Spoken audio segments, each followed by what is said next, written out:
The monitors in room 314 had been silent for 3 minutes.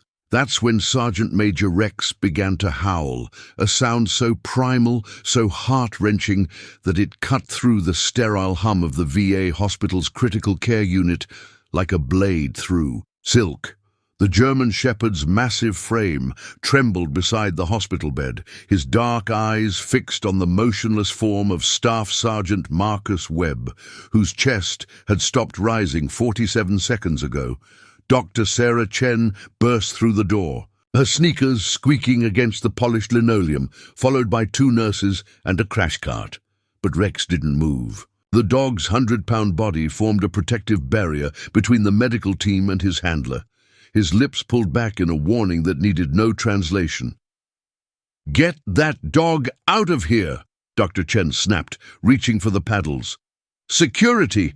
But Rex had never backed down from a fight. And he wasn't about to start now, not when Marcus needed him most. The dog's growl deepened, vibrating through the small room like distant thunder, and something in his eyes, something ancient and knowing, made the doctor pause. The fluorescent lights flickered overhead, casting strange shadows across the veteran's pale face. 43 years old, Marcus Webb had survived 3 tours in Afghanistan, 2 roadside bombs, and the loss of his entire squad. The doctor said his body was finally giving up the fight, that his heart had endured all it could bear. They said he wouldn't last the night, but Rex had heard those words before, in a different place, under a burning Middle Eastern sun, when the medics had written Marcus off as another casualty. The dog's ears twitched at the memory, and he pressed his snout closer to his handler's still hand. That's when Marcus's fingers moved, just barely, a twitch so slight it might have been imagination. But Rex felt it, just as he'd felt the faint breath when everyone else had given up hope. The dog's howl transformed into something else entirely, a whine so soft, so desperate, it brought tears to the night nurse's eyes. "Doctor," she whispered, pointing at the monitor. "Look," the flat line on the heart monitor flickered. Once, twice, then began tracing the familiar rhythm of a heartbeat, returning from the edge of eternity. Dr. Chen stared at the impossible readings, her hands frozen on the defibrillator paddles. In 15 years of emergency medicine, she'd never seen anything like it. Dead was dead, especially after 3 minutes without a heartbeat. But Rex had seen miracles before. He'd pulled Marcus from burning wreckage when hope was just smoke and prayer. He'd guided rescue teams through impossible terrain when logic said there was no chance. And now, in this sterile room that smelled of disinfectant and despair, he was witnessing another one. Marcus Webb's eyes opened. Not the confused, disoriented awakening of someone emerging from sedation, but the sharp, focused gaze of a soldier who'd just survived another impossible situation. His hand moved to Rex's head, fingers finding the familiar spot behind the dog's ears. "Good boy," he whispered, his voice rough as sandpaper. "Good boy, Rex." The medical team stood frozen, watching something they couldn't explain but couldn't deny. The dog had somehow called his handler back from a place where medicine couldn't reach, using nothing but loyalty and a bond forged in the crucible of war. But as the immediate crisis passed and the monitors settled into steady rhythms, Rex's behavior began to change. His ears perked forward, alert to something only he could perceive. His nose twitched, catching a scent that made his hackles rise, and his eyes, those intelligent, war-hardened eyes, fixed on the doorway with an intensity that made everyone in the room uneasy. Someone was coming, someone Rex didn't trust, and as footsteps echoed down the hospital corridor, drawing closer to room 314, the dog positioned himself between Marcus and whatever was approaching. His body coiled like a spring, ready to unleash 7 years of military training and protective instinct. The miracle had saved Marcus Webb's life, but Rex sensed that the real battle was just beginning. 7 years earlier, Forward Operating Base Chapman, Afghanistan. The explosion had torn through the mess tent like the fist of an angry god, sending bodies flying through smoke and flame. Staff Sergeant Marcus Webb had been thrown 15 feet, his left leg twisted at an impossible angle, consciousness flickering in and out like a dying bulb. That's when he first heard the barking, through the ringing in his ears and the screams of wounded soldiers. A dog's voice cut through the chaos, urgent, demanding, closer than any canine should have been to the blast zone. Marcus tried to focus, tried to make sense of what he was seeing through the acrid smoke. A German shepherd was dragging something toward him. Not something. Someone. Private Rodriguez, unconscious and bleeding from a head wound, being pulled to safety by a dog that had no business being in a forward operating base in the middle of Taliban territory. Rex. The voice belonged to Master Sergeant Dan Morrison, emerging from the wreckage with blood streaming down his face. "Rex, here!" But the dog ignored his handler's command, focused entirely on his self-appointed rescue mission. Rex was 18 months old then, still learning the ropes of military working dog protocols, still finding his place in the rigid hierarchy of army life. What he lacked in experience, he made up for in heart. Marcus watched in fascination as Rex abandoned Rodriguez, only long enough to grab Marcus's jacket collar in his powerful jaws. The dog began pulling, his claws scrabbling for purchase on the debris-strewn ground, determined to move both wounded soldiers away from the burning tent. "I got them!" Morrison shouted to the medics rushing toward the scene, but his eyes were on Rex, watching his young partner exceed every expectation. "Jesus Christ, Rex, how did you know?" Later, when the casualties had been evacuated and the fires extinguished, Marcus learned the truth. Rex had been in the kennel area, 50 yards from the mess tent, when he'd begun howling and pawing at his cage door. Morrison had dismissed it as typical young dog energy until the explosion hit 30 seconds later. Somehow, Rex had sensed what was coming. Somehow he'd known. Marcus's leg healed crooked, leaving him with a permanent limp and a medical discharge. That ended his career dreams. But before he shipped home, Morrison sought him out. "Rex has been acting strange since the bombing," the dog handler explained, finding Marcus in the recovery tent. "Won't settle down, keeps going to that spot where he found you and Rodriguez, whining like he's lost something." Marcus looked toward the kennel area, where he could see Rex pacing behind the chain-link fence, his intelligent eyes scanning the compound. "Thing is," Morrison continued, "I'm rotating out next month. Rex needs a new handler, someone who understands what he's capable of, someone who's seen what I've seen." "I'm medically discharged," Marcus protested. "I can't, not for active duty," Morrison interrupted. "For life. Rex isn't just a military working dog anymore. After what he did during that bombing, he's proven he's something more, something special. The Army's willing to assign him to you as a service dog when you get stateside. PTSD support, mobility assistance, whatever you need." Marcus looked at Rex again, and this time the dog was looking back, tail wagging slightly, as if he understood every word of the conversation. "Why me?" Marcus asked. Morrison smiled, the first genuine expression Marcus had seen from the grizzled sergeant since the bombing. "Because he chose you, Webb. Dogs like Rex don't follow orders when it comes to matters of the heart. They follow instinct, and his instinct says you two belong together." The paperwork took 3 months to process. 3 months of Rex waiting at the airport in Germany, then the transport hub in Maryland, then finally the VA hospital in Cleveland, where Marcus was undergoing physical therapy. The dog had traveled halfway around the world, through military, bureaucracy and medical red tape, guided by nothing but the unshakable bond formed in those moments after the explosion. When they finally reunited in the hospital's therapy garden, Rex didn't bark or jump, or display any of the exuberant behavior typical of dogs greeting their owners. Instead, he walked calmly to Marcus's wheelchair, placed his massive head on the veteran's lap and simply waited.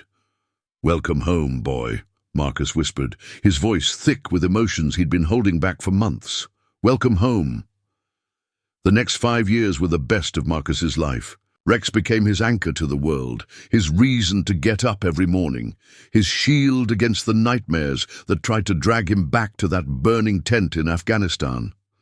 The dog learned to recognize the signs of Marcus's panic attacks before. Marcus himself knew they were coming, providing deep pressure therapy and grounding techniques that no human counselor had been able to teach.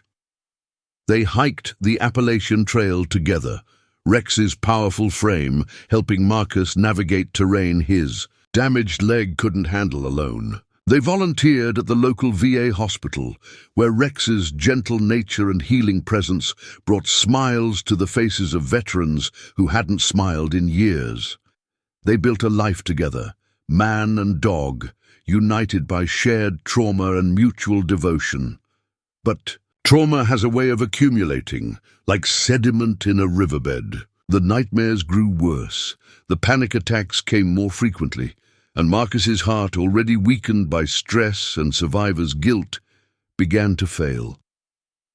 "It's not fair," Marcus told Rex one evening, as they sat on the porch of their small house outside Cleveland, watching the sun set over Lake Erie. "I survived Afghanistan. I survived losing my squad, losing my career, losing everything I thought I was. And now my own body is going to finish what the Taliban couldn't."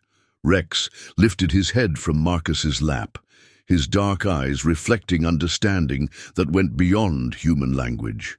The dog had always known things before they happened, had always sensed danger, opportunity, hope, despair. And now, as Marcus's health deteriorated, Rex's behavior began to change in ways that worried the veteran.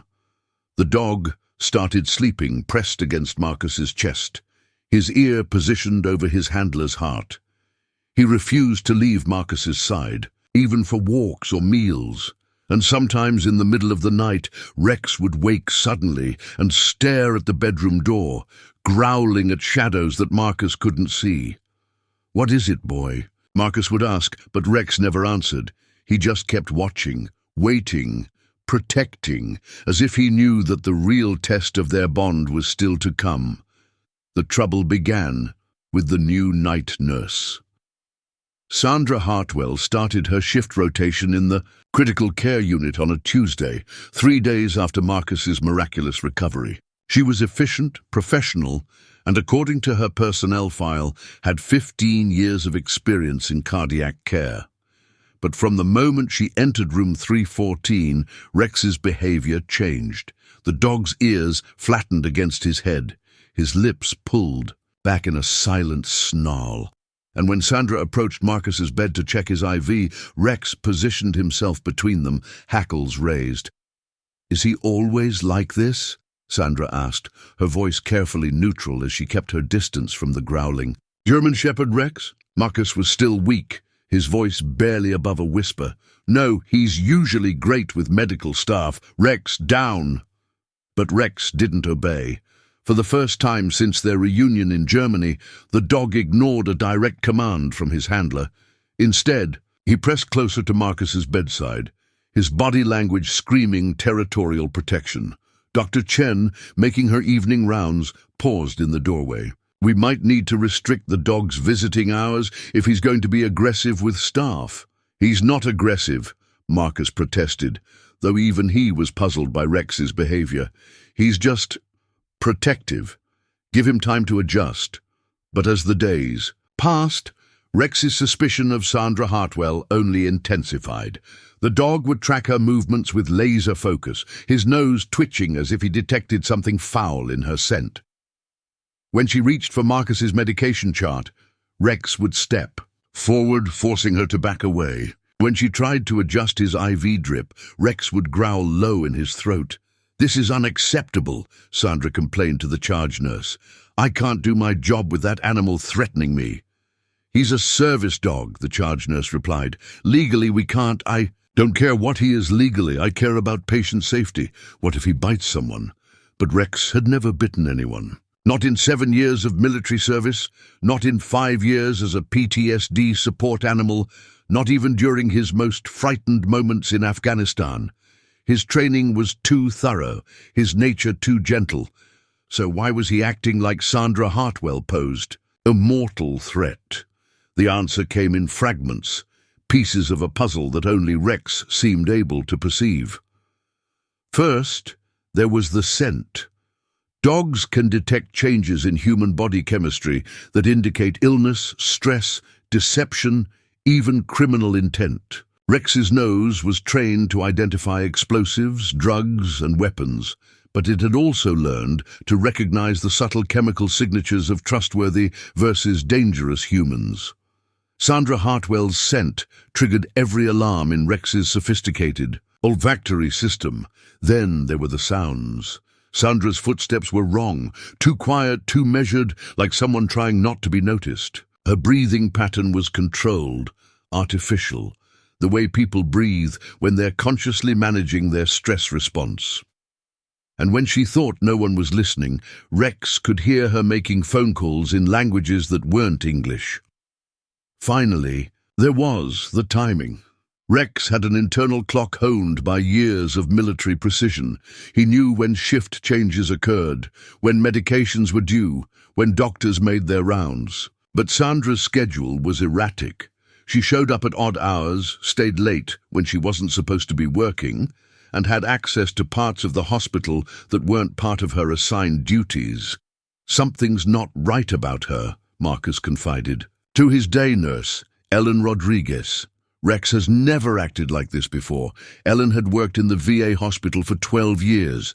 She'd seen combat veterans struggle with paranoia, with trust issues, with the kind of hypervigilance that made every new face seem like a potential threat. But she'd also seen military working dogs in action, and she knew they didn't react without reason. "What exactly is Rex picking up on?" she asked, studying the dog as he maintained his protective stance beside Marcus's bed. "I wish I knew, but he's trying to tell me something. He's trying to warn me." Ellen made a note in Marcus's file, not about the dog's behavior, but about Marcus's concerns. Sometimes paranoia was a symptom of medication side effects or post-traumatic stress. But sometimes, in the careful, coded language that hospital staff used when they couldn't prove their suspicions, paranoia was justified. The next night, Rex's unease escalated to open defiance. Sandra entered room 314 at 2:47 a.m. carrying a syringe that wasn't on Marcus's medication schedule. Rex was on his feet before she cleared the doorway, his body coiled for action. But instead of his usual warning growl, the dog did something unprecedented. He barked. Once, sharp and commanding, the sound echoing through the quiet corridor like a gunshot. "Quiet," Sandra hissed, glancing nervously toward the nurse's station. "You'll wake the whole floor." But Rex barked again, louder this time, and Marcus jerked awake. "What's wrong, boy?" Marcus struggled to focus, his vision still blurry from sleep medication. "Sandra, what time is it?" "Just checking your IV," she said smoothly. But Rex could hear the tension in her voice, smell the adrenaline spike in her system. "Go back to sleep." Rex stepped between Sandra and the IV pole, his intention clear.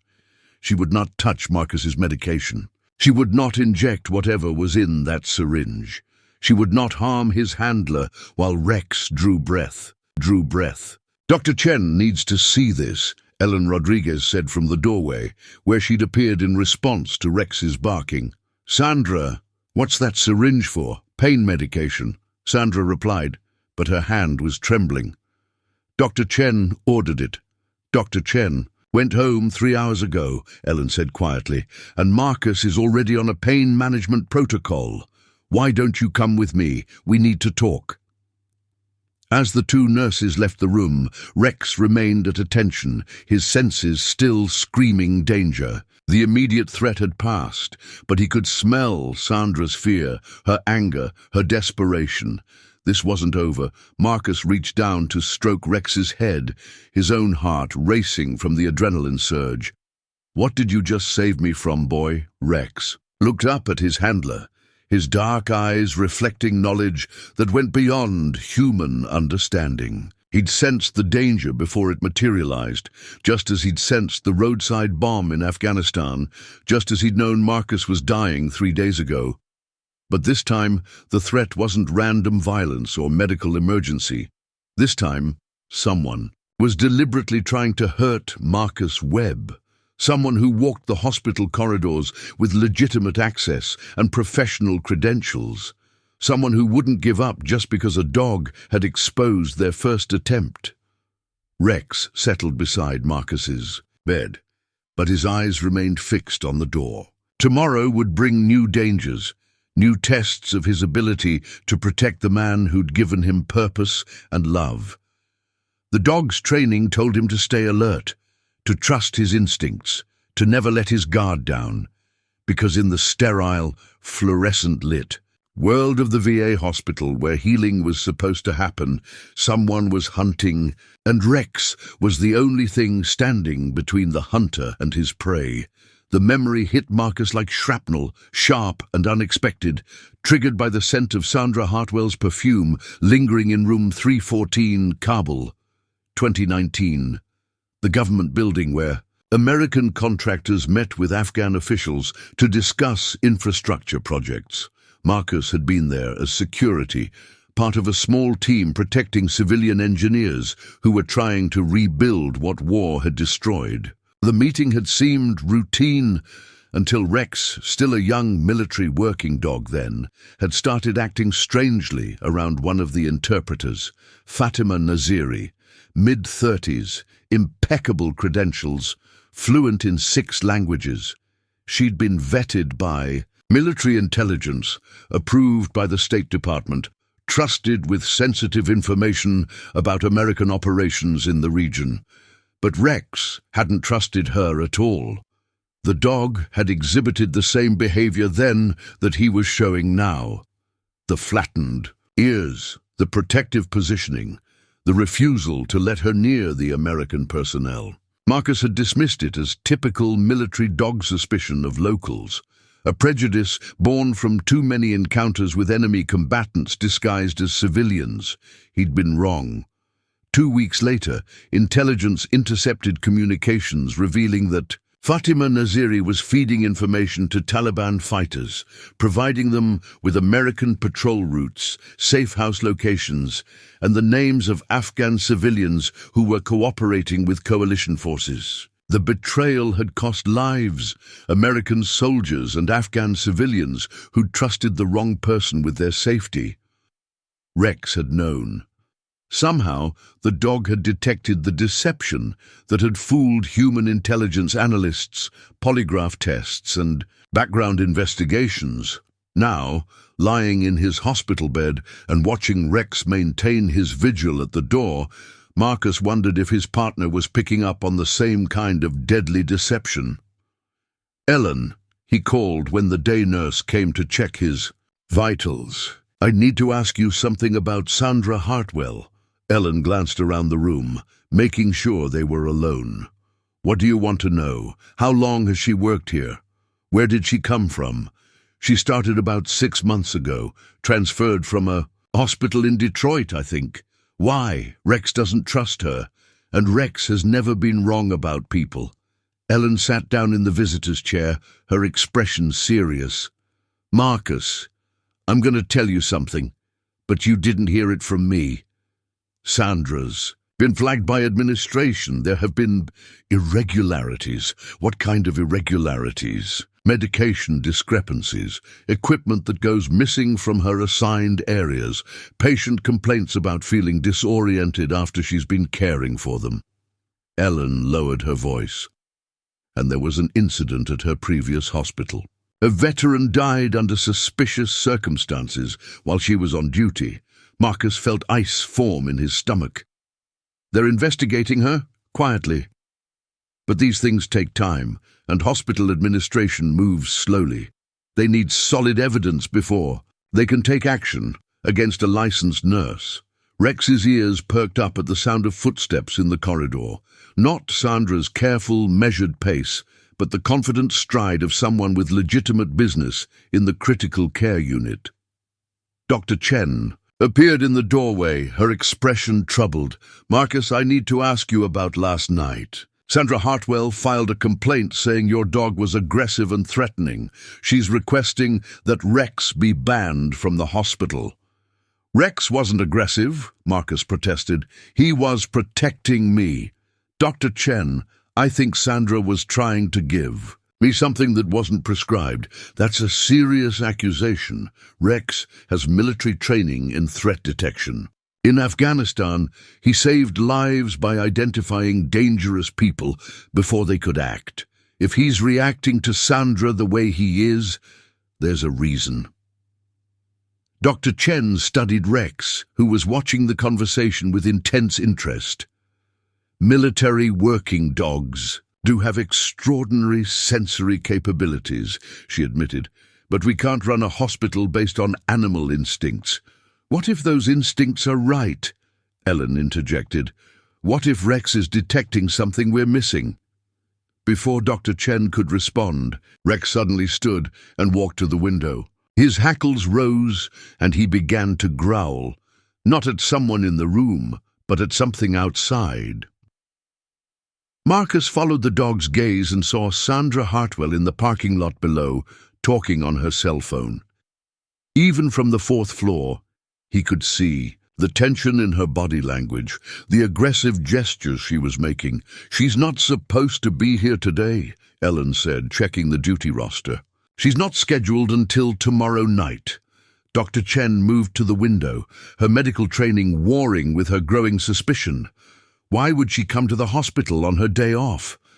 Rex's growl intensified, and he pawed at the window as if trying to get closer to Sandra. The dog's entire body was rigid with alertness, every instinct screaming that the woman in the parking lot represented mortal danger.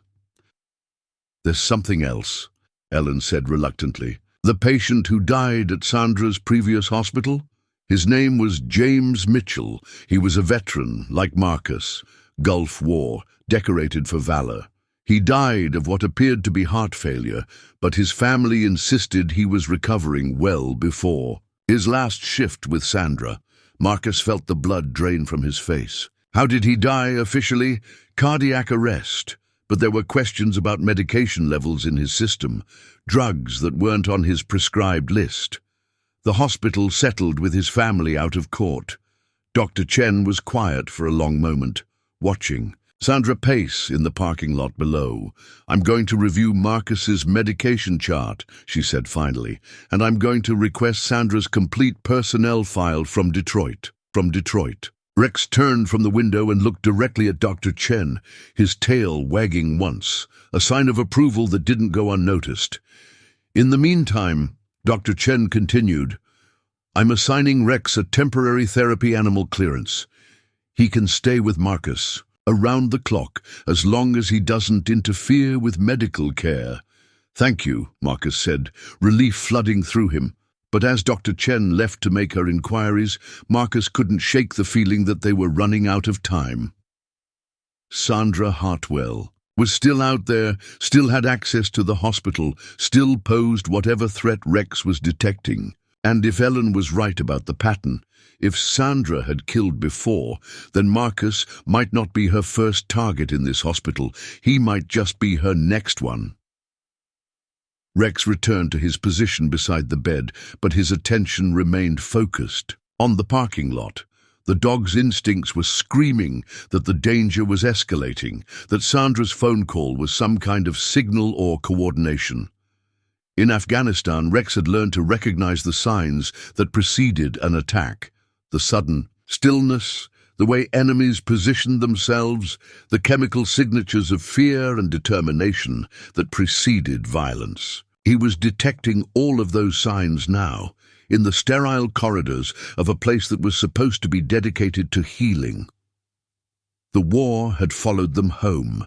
The enemy had changed faces, traded military fatigues for hospital scrubs, swapped explosives for syringes. But the threat was just as real, just as deadly, and Rex was the only one who could see it coming. The confrontation began at 11:43 p.m., when Sandra Hartwell entered the critical care unit carrying a briefcase that she had no authorization to possess. Rex sensed her presence before she cleared the elevator doors. The dog's head snapped up from where he'd been resting beside Marcus's bed, his ears forward, muscles coiled. But this time, his alert was different. More urgent, more desperate. Marcus was asleep, still recovering from the stress of the previous days. His body fighting to rebuild strength his heart had nearly lost forever. But Rex's low whine pulled him from dreams of Afghanistan, dreams of burning tents and falling comrades. "What is it, boy?" Marcus whispered, instantly alert despite the lingering effects of pain medication.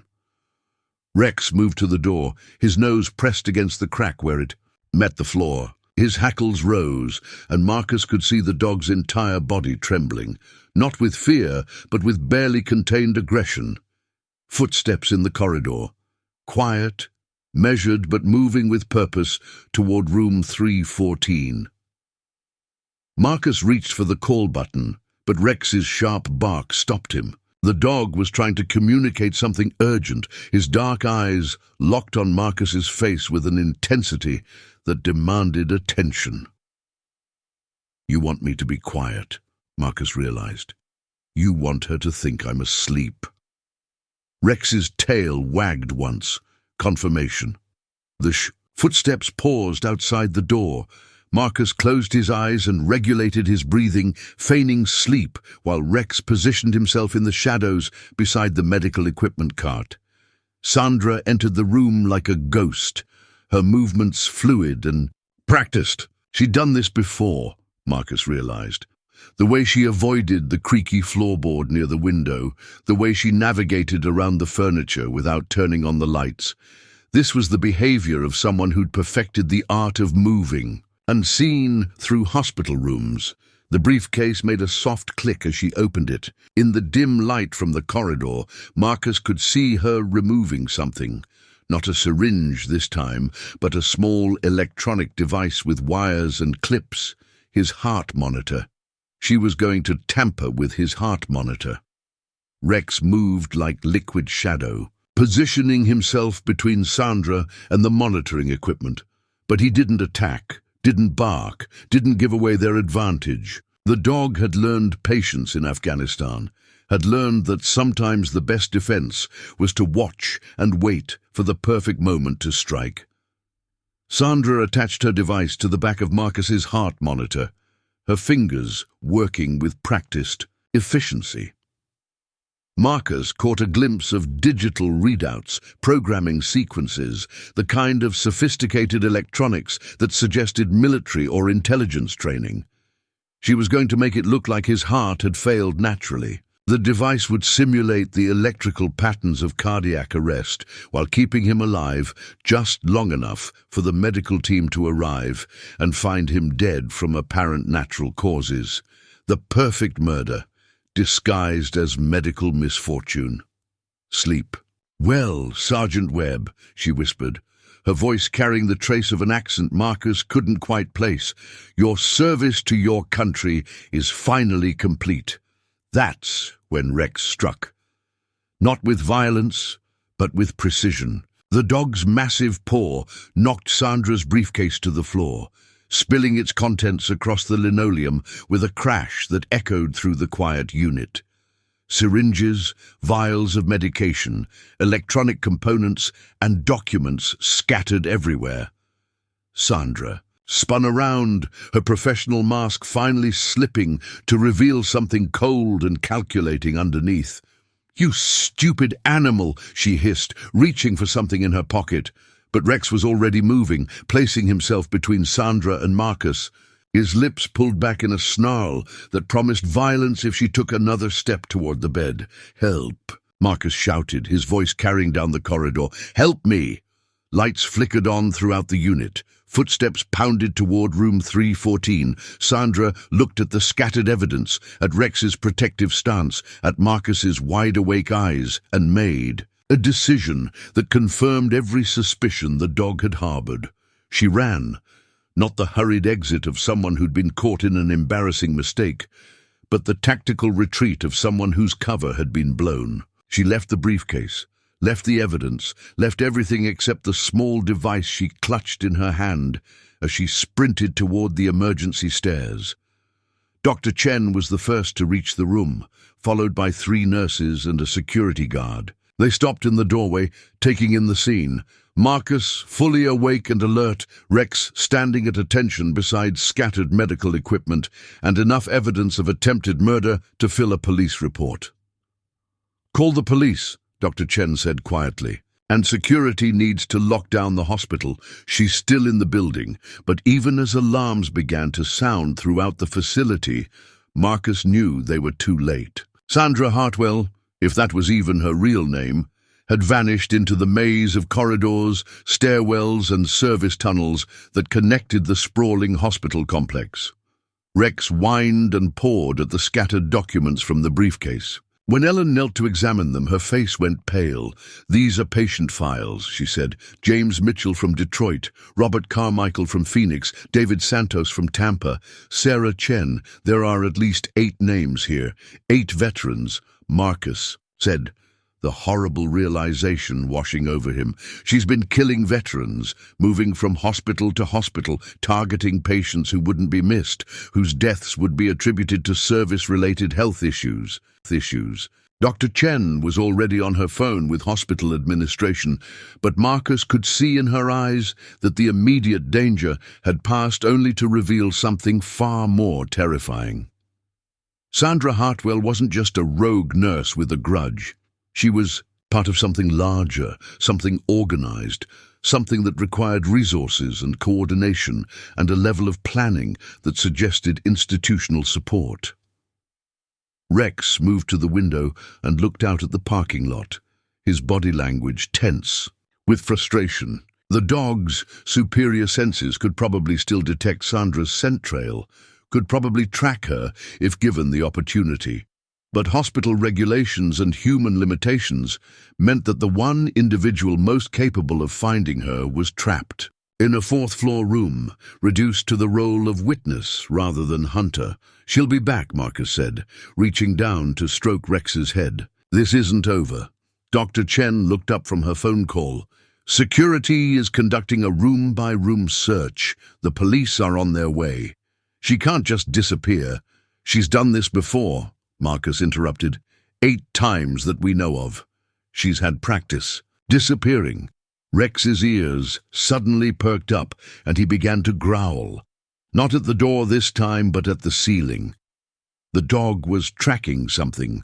Movement in the ductwork, footsteps on the floor above, some sound or scent that his enhanced senses could detect, but humans couldn't. "She's still here," Marcus whispered. "Rex can hear her." The dog began to pace, his nose lifted toward the air conditioning vent, his body language screaming frustration at his inability to pursue the threat. Every instinct was telling him to hunt, to track, to finish what had started in this room. But as sirens wailed in the distance and hospital security locked down the building, Marcus realized that the real confrontation was just beginning. Sandra Hartwell had revealed herself, had shown her hand, had exposed the scope of a conspiracy that reached far beyond one rogue nurse. The question was whether Rex's instincts and protective devotion would be enough to keep Marcus alive long, enough for the truth to surface. Outside, storm clouds gathered over Lake Erie, and thunder rumbled in the distance like artillery fire from a war that had never really ended. The battle for Marcus Webb's life was about to begin in earnest. The confrontation in room 314 has exposed Sandra Hartwell's murderous intentions, but her escape into the hospital's maze of corridors suggests she's far from finished. Rex's protective instincts have saved Marcus once again, but the scattered evidence reveals a chilling pattern. 8 veterans dead, and Marcus was meant to be the 9th. As police sirens wail outside and security locks down the building, the real question emerges. Who is Sandra Hartwell really working for, and why are America's wounded warriors being systematically eliminated? Rex's superior senses tell him the danger is far from over. The dog can still track Sandra's scent, can still hear her movements through the hospital's infrastructure, but trapped in the critical care unit, separated from his handler's would-be killer by regulations and human limitations, Rex must find another way to protect the man who gave his life meaning. The storm outside mirrors the one brewing within the hospital walls, where healing has been perverted into hunting, and where one German shepherd stands as the only barrier between a decorated veteran and a killer who's already claimed 8 lives. Detective Maria Santos arrived at the hospital 43 minutes after the emergency call, her weathered face grim as she surveyed the evidence scattered across room 314's floor. 20-year veteran of the Cleveland Police Department, she'd seen enough crime scenes to recognize the work of a professional killer when she saw it. 8 confirmed victims, she said, photographing the documents from Sandra's briefcase. All veterans, all died of apparent heart failure in different hospitals across the country. Someone's been very busy. Rex hadn't left Marcus's bedside since Sandra's escape, but his attention remained fixed on the ceiling, tracking movements that only his enhanced senses could detect. Every few minutes he would whine softly and look toward the door, his body language screaming frustration at his inability to pursue the threat.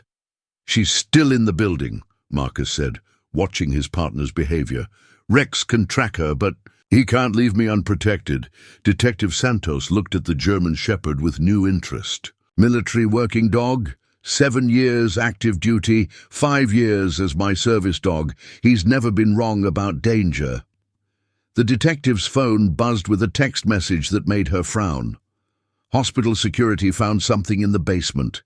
Service tunnel that connects to the old psychiatric wing. Fresh blood on a broken door lock. Dr. Chen, who had been coordinating with hospital administration, looked up from her laptop. "The psychiatric wing has been closed for renovation for 6 months. If someone wanted to hide in this hospital, that's where they'd go. We need to evacuate the critical care patients," Detective Santos said. "If this woman is as dangerous as the evidence suggests?" "No." Marcus's voice carried the authority of a staff sergeant who'd made life and death decisions under fire. "Moving patients in critical condition is more dangerous than leaving them here. Besides, she's not after random victims, she's targeting specific people." "How do you know?" Marcus gestured to the scattered patient files. "Look at the names. All combat, veterans, all decorated for valor, all suffering from service-connected disabilities that made them vulnerable." His voice hardened. "Someone's been systematically eliminating American heroes." Rex's ears suddenly perked up, and he began to pace in tight circles beside the bed. The dog's nose twitched, sampling air currents from the ventilation system, and his hackles rose. "She's moving," Marcus said, interpreting Rex's behavior, "coming back toward this floor." Detective Santos drew her weapon and moved toward the door, but Rex stepped in front of her, blocking her path. The dog looked directly at her, then at Marcus, communicating, something that transcended species barriers. "He wants to go with you," Marcus realized. "Rex wants to track her. I can't take a civilian dog on a potentially dangerous—" "He's not civilian," Marcus interrupted. "He's military, trained in combat tracking, explosive detection, and threat neutralization. Detective Santos, Rex has capabilities your human officers don't possess."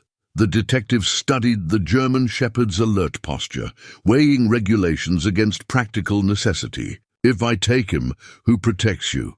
"I'll stay with Marcus," Dr. Chen volunteered, "and I'll call security to post guards at his door."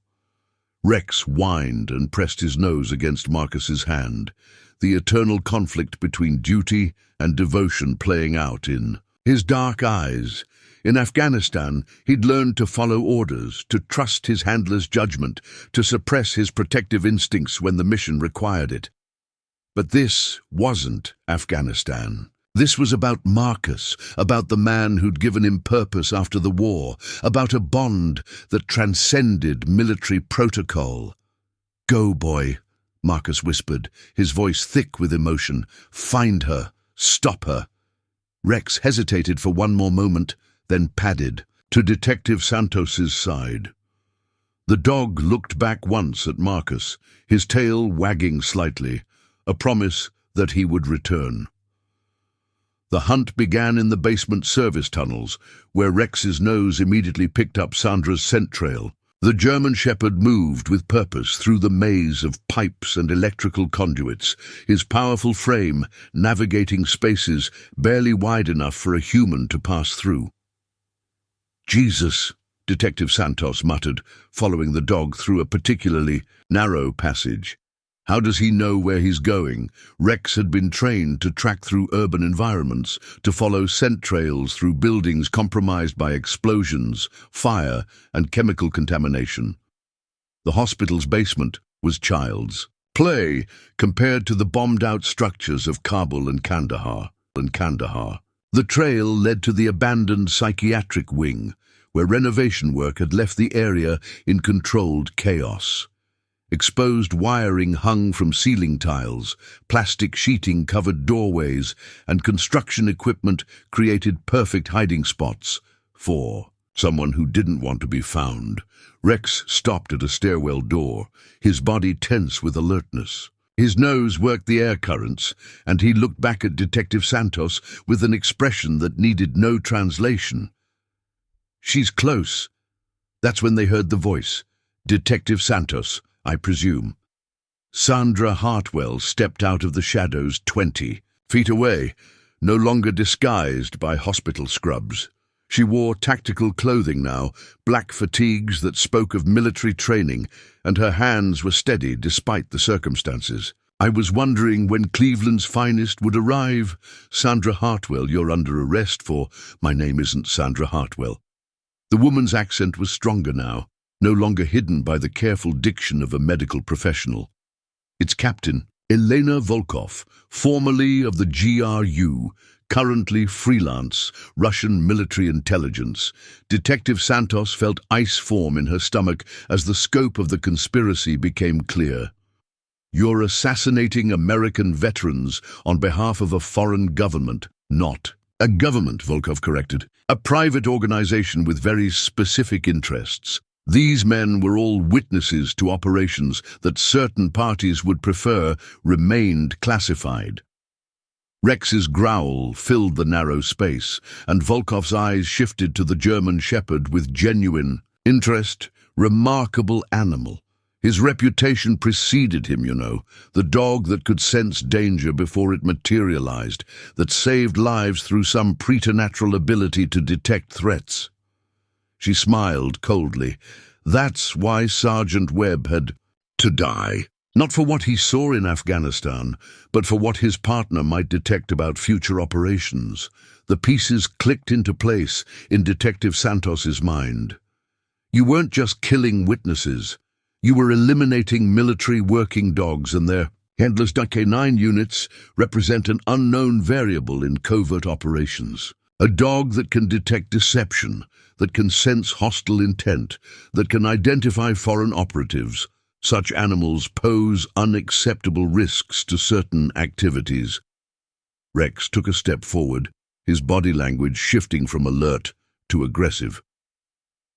Volkov noticed the change and reached slowly for something at her belt. "I wouldn't," Detective Santos warned, raising her weapon. "You misunderstand, Detective. I'm not reaching for a weapon." Volkov withdrew a small electronic device, similar to the one she'd tried to attach to Marcus's heart monitor. "I'm reaching for insurance." The device emitted a high-pitched tone that made Rex stumble, his ears flattening. Against his head, in obvious distress, some kind of ultrasonic weapon, designed specifically to incapacitate canines.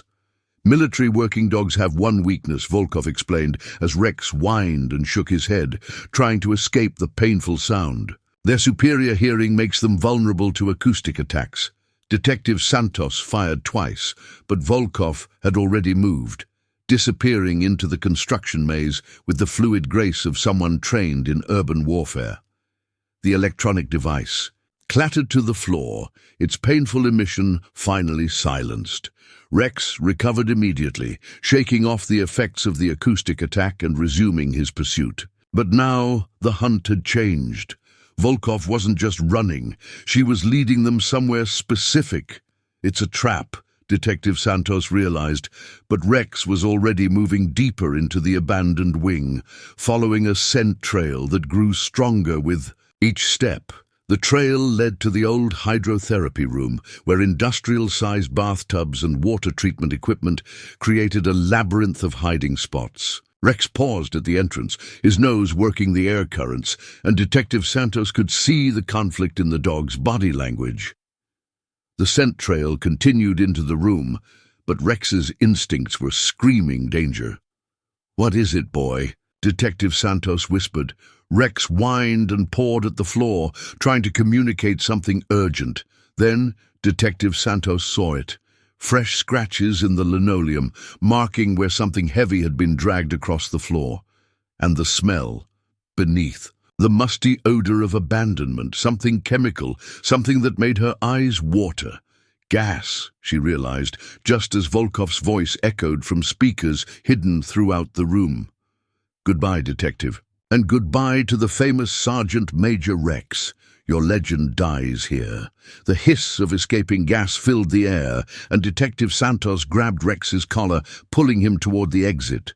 But the door slammed shut behind them, sealing them in with whatever toxic compound Volkov had released. Rex began to pant heavily, his tongue lolling as the gas took effect. Dogs' respiratory systems were more efficient than humans, which meant they would succumb to airborne toxins faster. "No," Detective Santos gasped, feeling her own vision begin to blur. "Not like this." Rex looked at her with eyes that held no fear, only determination.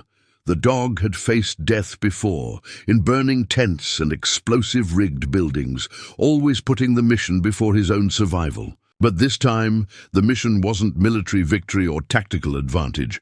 This time, the mission was getting home to Marcus. Rex gathered his remaining strength and launched himself at the sealed door, his 100-pound frame striking the reinforced steel with enough force to rattle the hinges. Once, twice, 3 times. Even as the toxic gas sapped his strength and made his vision swim, on the 4th impact the door gave way. Detective Santos stumbled into the corridor, dragging Rex with her, both of them gasping for clean air. The German shepherd was barely conscious, his breathing labored, but his tail wagged weakly when he saw they'd escaped. "Good boy," Detective Santos whispered, calling for emergency medical support. "Good boy, Rex." But even as paramedics rushed to treat them both, Detective Santos knew that Volkov had accomplished her primary objective. Rex was alive, but wounded, his legendary sensory capabilities potentially compromised by toxic exposure. And, somewhere in the hospital above them, Marcus Webb waited undefended, for a killer who now had nothing left to lose. The gas attack had brought Volkov exactly what she needed: time.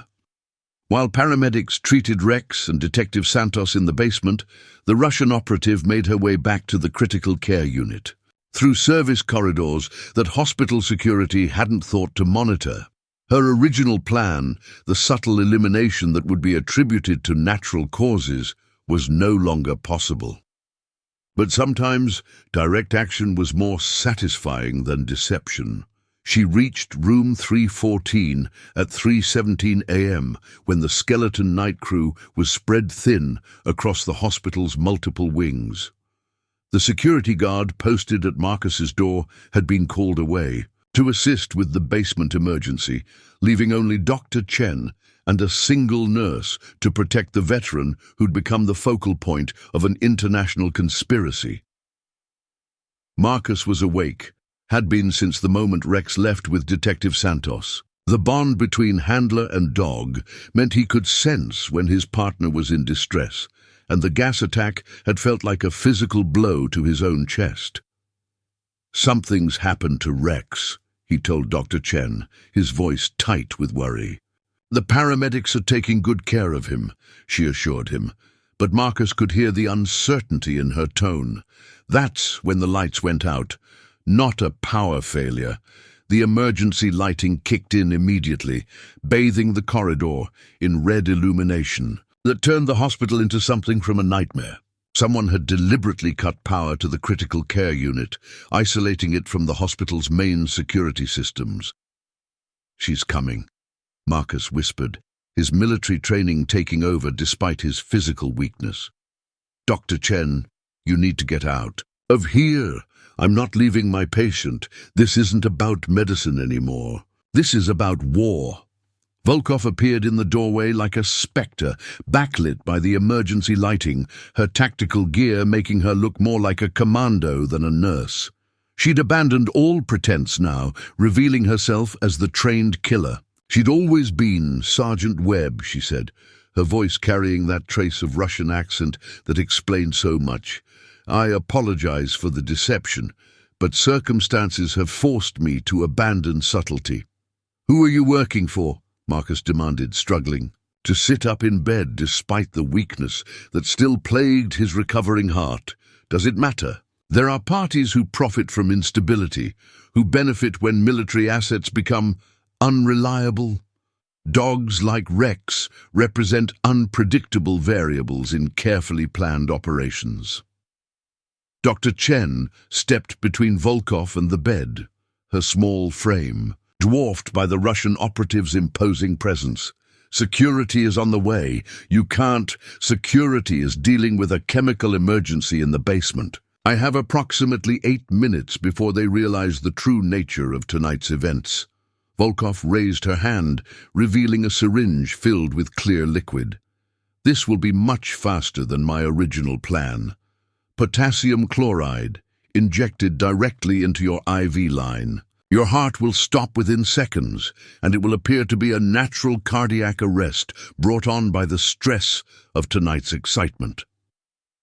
Marcus looked past Volkov to the corridor beyond, hoping against hope to see Rex charging to his rescue as he had so many times before, but the hallway remained empty, lit only by the hellish red glow of emergency lighting. "Rex isn't coming," Volkov said, noticing his glance. "Your faithful companion has been neutralized. A tragic casualty of chemical exposure during his heroic attempt to track me down. You're lying, perhaps, but even if he survived, he's in no condition to save you now. This time, Sergeant Webb, you face death alone." That's when they heard it, the sound of claws on linoleum growing stronger with each second. Not the confident stride of a healthy dog, but the determined struggle of an animal refusing to give up despite injury and exhaustion. Rex appeared in the doorway, swaying on his feet, his breathing labored from the gas exposure. His coat was matted with sweat and chemical residue, and his eyes were bloodshot from the toxic assault. But he was alive, and he was here. And the look he fixed on Volkov carried 7 years of military training and protective devotion. "Impossible," Volkov breathed. The gas should have. Rex's growl cut her off, a sound that seemed to rise from the depths of hell itself. The dog took one unsteady step into the room, then another, his body shaking with effort, but his determination unbroken.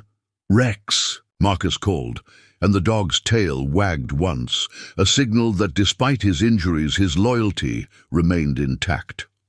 Volkov raised the syringe, moving toward Marcus's IV line, but Rex intercepted her with movements that seemed to defy his physical condition.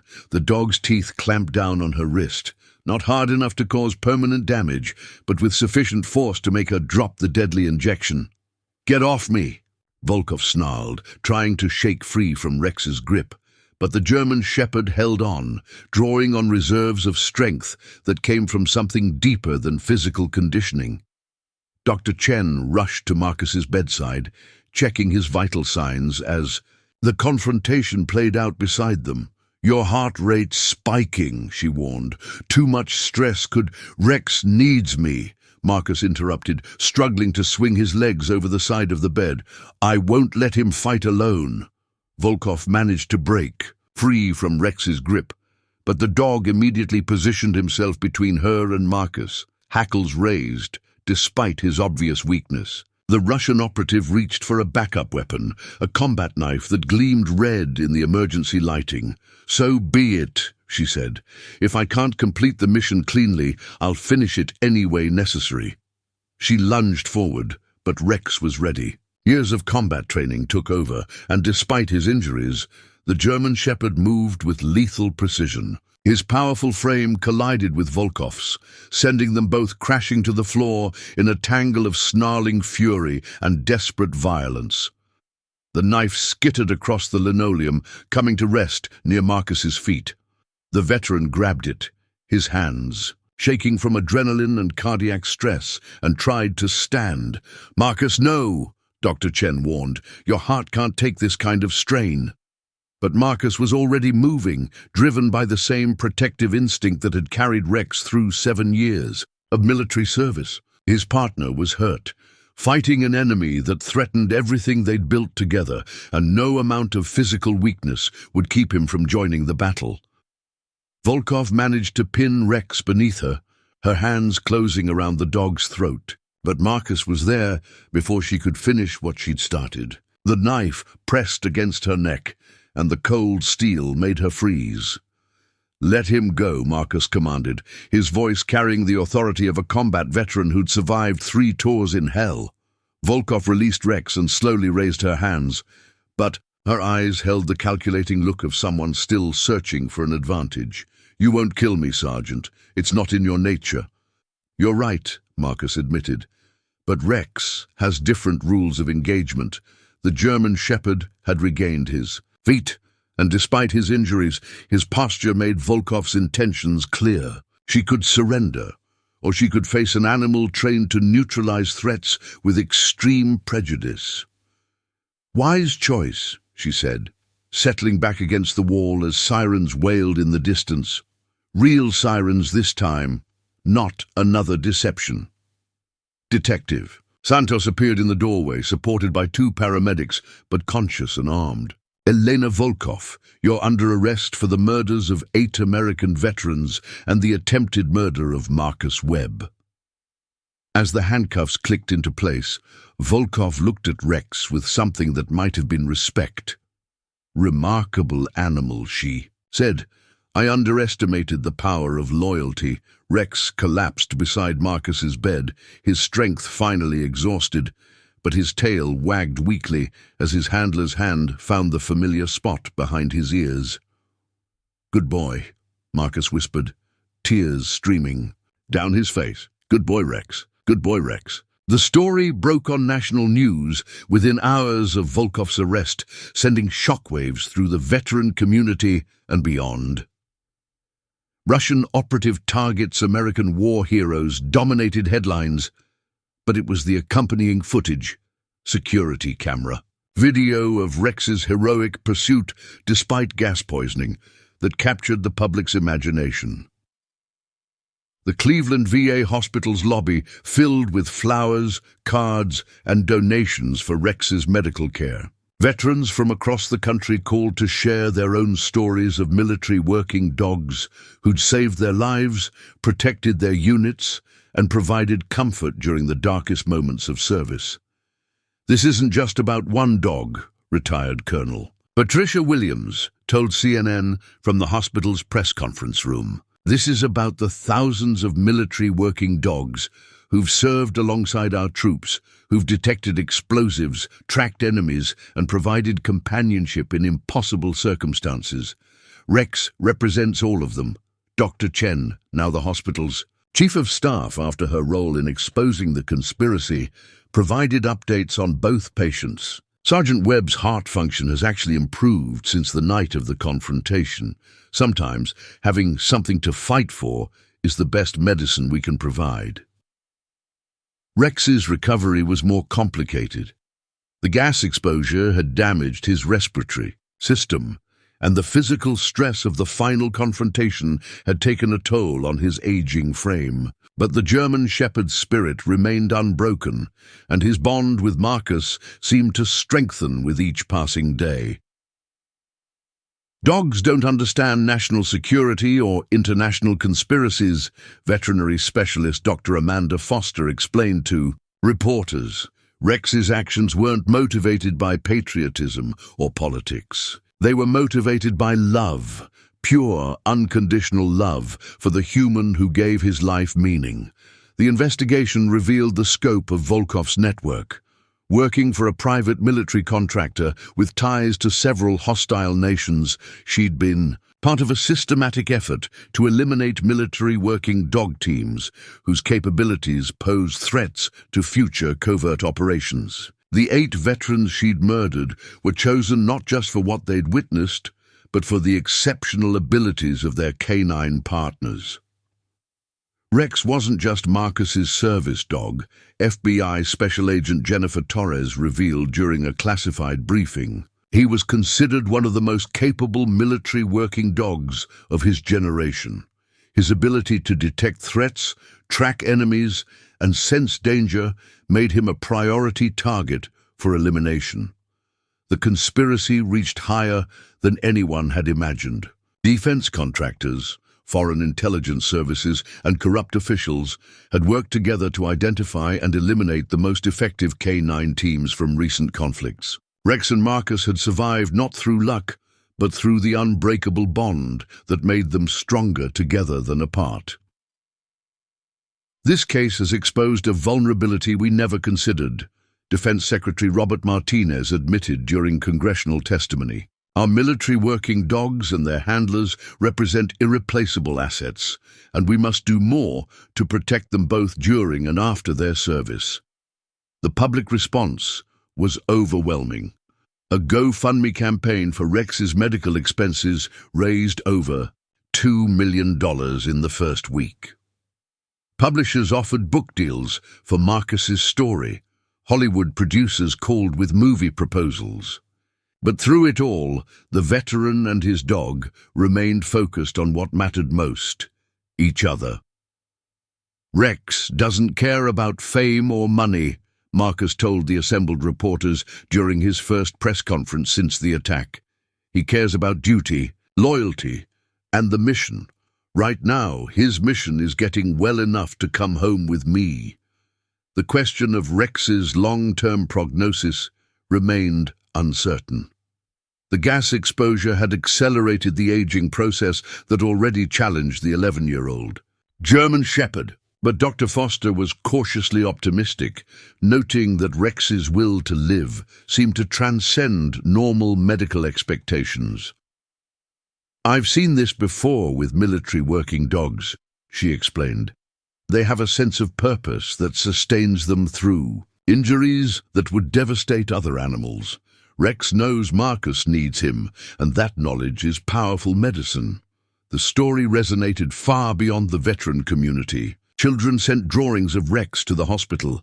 Dog lovers organized tribute events at parks across the country. Military units deployed overseas held ceremonies honoring their own working dog teams.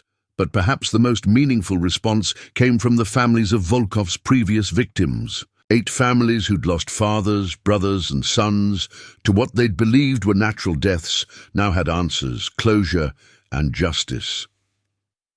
"My dad always said his dog Ranger was the smartest partner he'd ever had," said Jennifer Mitchell, daughter of James Mitchell, Volkov's first known victim. "If Ranger had been alive when that woman came for my father, things might have been different. Rex saved Marcus because that's what these dogs do. They save the people they love." As the media attention gradually shifted to other stories, the real work of healing began. Marcus's physical recovery accelerated, aided by the knowledge that justice had been served and the conspiracy exposed. Rex's rehabilitation was slower but steady, the German Shepherd's remarkable constitution allowing him to overcome damage that would have been fatal to a lesser animal.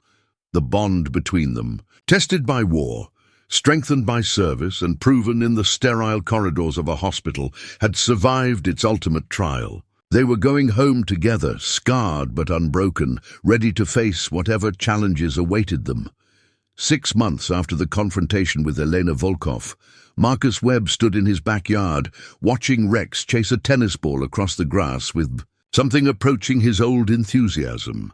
The German shepherd's movements were slower now, more deliberate, but his joy was undiminished. The gas exposure had taken something from him, but it hadn't taken what mattered most: his devotion to the man who'd made his life meaningful.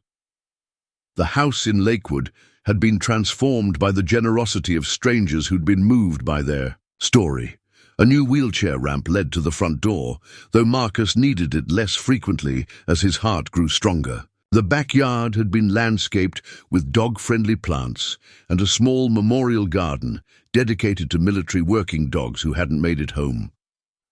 Rex dropped the tennis ball at Marcus's feet and sat patiently, his breathing slightly labored, but his tail wagging with contentment. The simple act of playing fetch had become precious to both of them, a celebration of survival and second chances. "Dr. Foster says you're defying all her predictions," Marcus said, scratching behind Rex's ears. She thought the gas damage would be permanent, but look at you, still teaching the experts that they don't know everything. Rex's response was a gentle woof and a lick to Marcus's hand. The same gesture of affection he'd offered in that German hospital 7 years ago, when a wounded soldier and a young dog had first begun to understand that they belonged together. The medal ceremony had been held the previous month at the Pentagon, with full military honors for both veteran and dog. Rex had been awarded the Defense Department's Medal for Valor, the highest decoration available to military working dogs. Marcus had received a Purple Heart for injuries sustained during the hospital attack, finally receiving recognition for wounds that hadn't been inflicted by traditional combat, but by an enemy that had followed them home. "The thing about heroes," Secretary Martinez had said during the ceremony, "is that they don't set out to become heroes. They just do what needs to be done, when it needs to be done, for the people they love." Rex had worn the medal for exactly as long as protocol required, then had spent the rest of the ceremony focused on Marcus, uninterested in the attention of generals and politicians. The dog's priorities remained unchanged. Marcus first, everything else a distant second. The book deal had become a reality, with proceeds going to organizations that supported military working dogs and their handlers. Marcus had insisted that Rex be listed as co-author, a decision that had amused publishers but delighted readers who understood the true nature of their partnership. Rex Webb had become something of a celebrity in his own right, though he seemed blissfully unaware of his fame. Fan mail arrived daily, much of it from children who'd been inspired by the story of loyalty triumphing over evil. Rex's favorite letters were the ones that included pictures of other dogs, which Marcus would show him while reading the accompanying stories of pets who'd helped their families through difficult times. The physical therapy sessions had evolved into something more social than medical.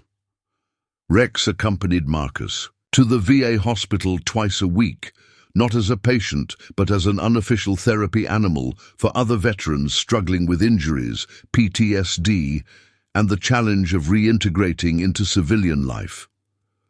"Rex has a gift," Dr. Chen observed during one of their visits. "He seems to know exactly which patients need his attention most." It was true. Rex would seek out the veterans who were having the worst days, offering silent companionship to men and women who'd served their country and were now battling invisible wounds. His presence reminded them that survival was possible, that bonds forged in adversity could transcend trauma, that hope was always worth fighting for. Elena Volkov had been sentenced to life without parole, her cooperation in exposing the broader conspiracy earning her a cell instead of an execution chamber. The network she'd worked for had been largely dismantled, though intelligence agencies warned that similar threats would always exist. The war doesn't end when the shooting stops, Marcus had told a group of high school students during a speaking. Engagement. It follows us home, takes new forms, tests us in ways we never expected. But if we stick together, if we take care of each other, we can face anything. Rex had been lying at Marcus's feet during that speech, his calm presence emphasizing the veteran's words about loyalty and resilience. Afterward, dozens of students had asked to pet the famous dog, and Rex had accepted their attention with the patient grace of a natural teacher. The nightmares had largely stopped. Both Marcus and Rex slept better now, their PTSD symptoms managed.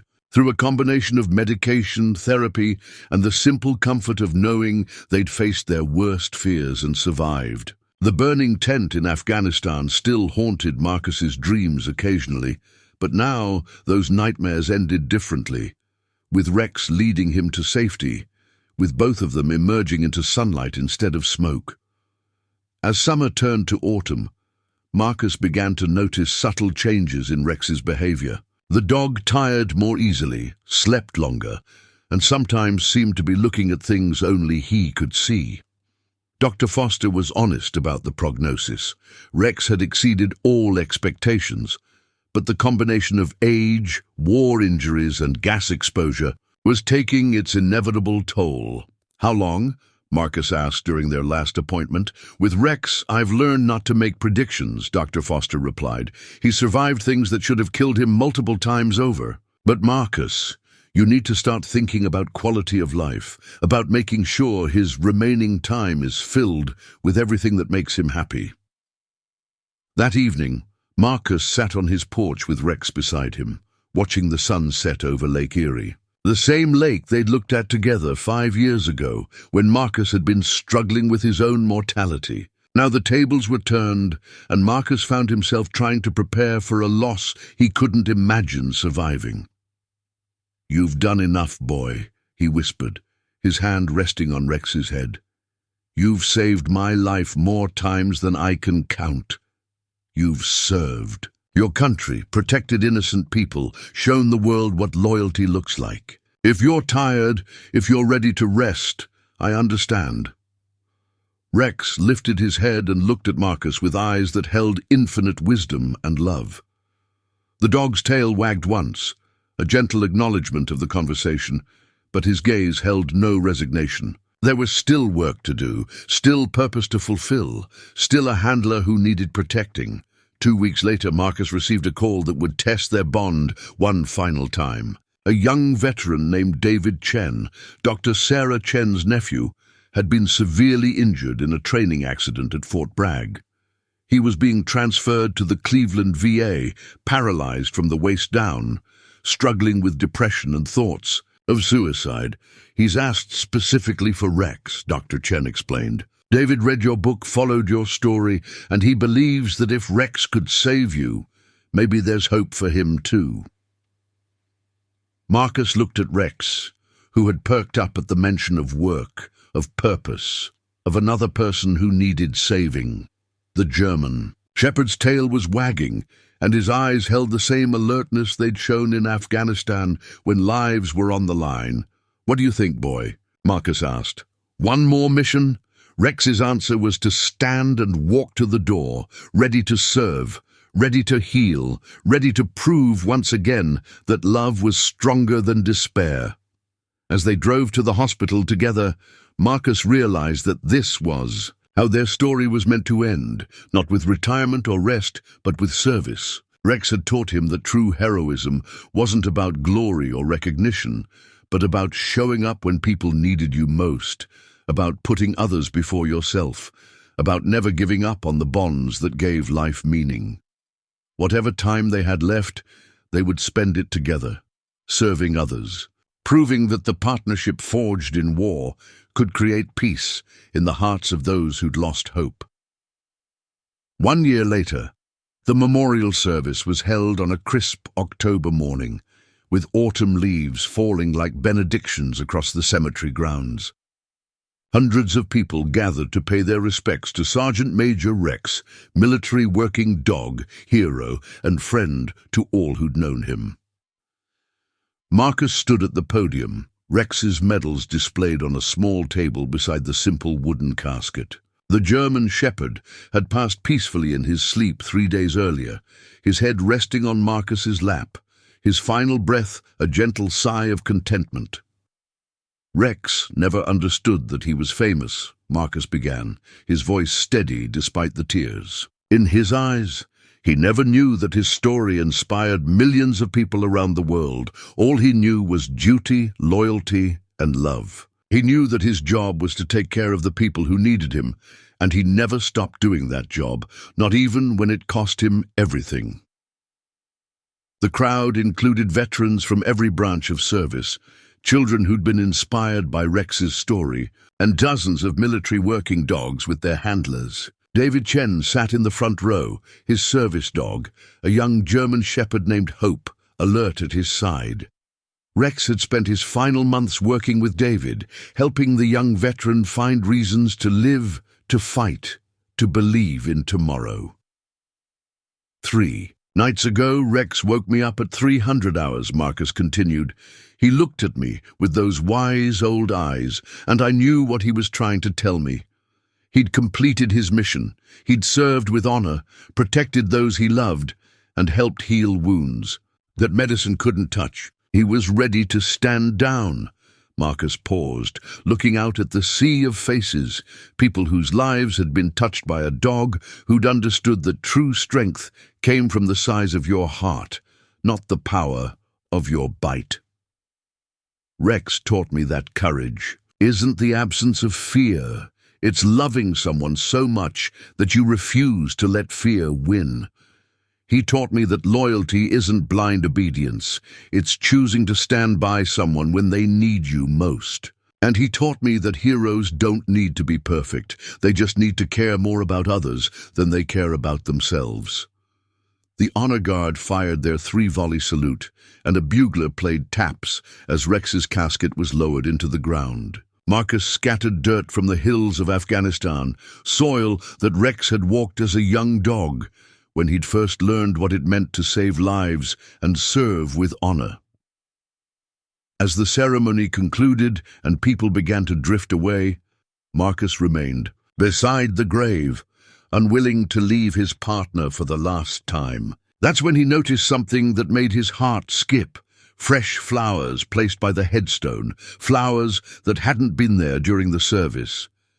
8 roses, one for each of Elena Volkov's victims, and attached to them a simple note written in a child's handwriting, "Thank you for saving my grandpa's friends. Emma Mitchell, age 9.